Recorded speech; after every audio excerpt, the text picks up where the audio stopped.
Poco dopo il trasferimento di Joseph a New York, un disastro inimmaginabile si era rovesciato sulla famiglia Doovan. In seguito a un clamoroso processo per contrabbando, essi furono costretti a pagare al governo degli Stati Uniti la più grossa multa che si ricordasse nella storia della giurisprudenza americana. La causa si trascinò per più di un anno.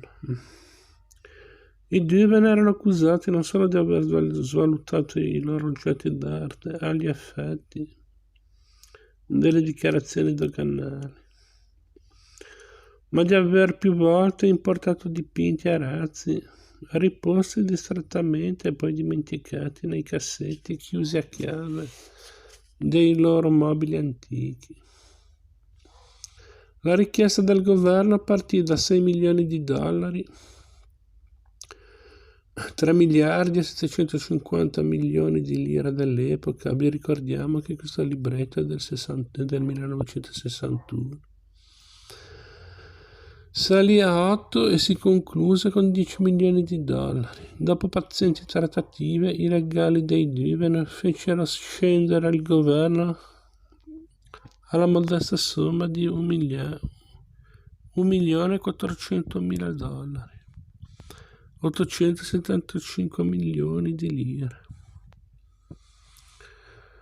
Ma i Doovan non disponevano di tale somma in contanti. JP Morgan convocò allora uno degli avvocati dei Doovan nel proprio ufficio privato.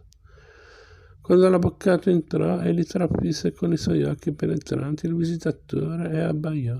Ebbene, l'ho tirato fuori, no, zio. L'avvocato rispose che non avrebbe desiderato di meglio, ma che il governo aveva sollevato qualche piccola difficoltà. Tiratelo fuori, abbaiò ancora Morgan. Allora l'avvocato cominciò a spiegare la natura dell'ostacolo. Occorrevano $1.400.000, 875 milioni di lire dell'epoca. Ma dobbiamo liberare zio Henry, insiste Morgan. Se ne occuperà Chelsea Jones. Quest'ultimo, come si scoprì, era il telefonista e l'uomo tuttofare di Morgan, ma doveva essere anche un tipo in gamba. Infatti, quando il padrone gli chiese di andare a prelevare quella somma favolosa, egli non batté ciglio.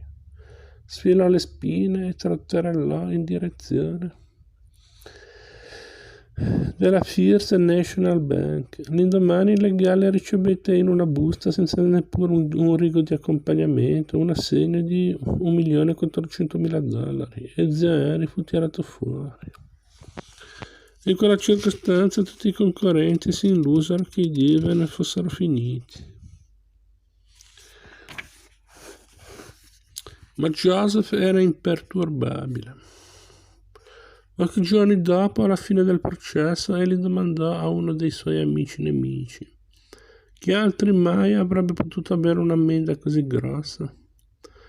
Inoltre disse: era stata appena approvata una legge sulla non tassazione degli oggetti d'arte che avessero più di 20 anni. Il governo degli Stati Uniti si limitava a punire i Doovan per essere stati buoni profeti. Oggi tutte le opere d'arte antiche di più di un secolo sono esenti da tassazione. Vi ricordiamo sempre che è del 61 questo libretto. Quando gli echi del processo per contrabbando cominciavano a spegnersi, la ditta subì 2 batoste che furono ancora più catastrofiche. Nel 13 Morgan morì. Fu l'unica volta che mancò di parola a zio Henry. Egli aveva verso la ditta un debito di $250.000, 156 milioni e 250.000 lire dell'epoca, che fu subito pagato dagli eredi, ma quella cifra era un'inezia se si pensa a ciò che i Doovan avrebbero guadagnato con lui se fosse vissuto.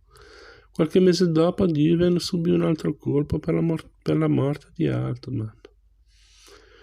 Poco dopo, alla fine del processo per contrabbando, Duveen aveva messo le mani sulla cosiddetta piccola Madonna Cooper di Raffaello, per la quale sborsò allegramente più di $500.000 in contanti, 312 milioni e 500.000 lire dell'epoca.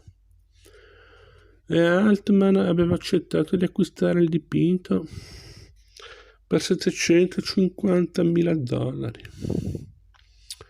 468 milioni e 750.000 lire dell'epoca.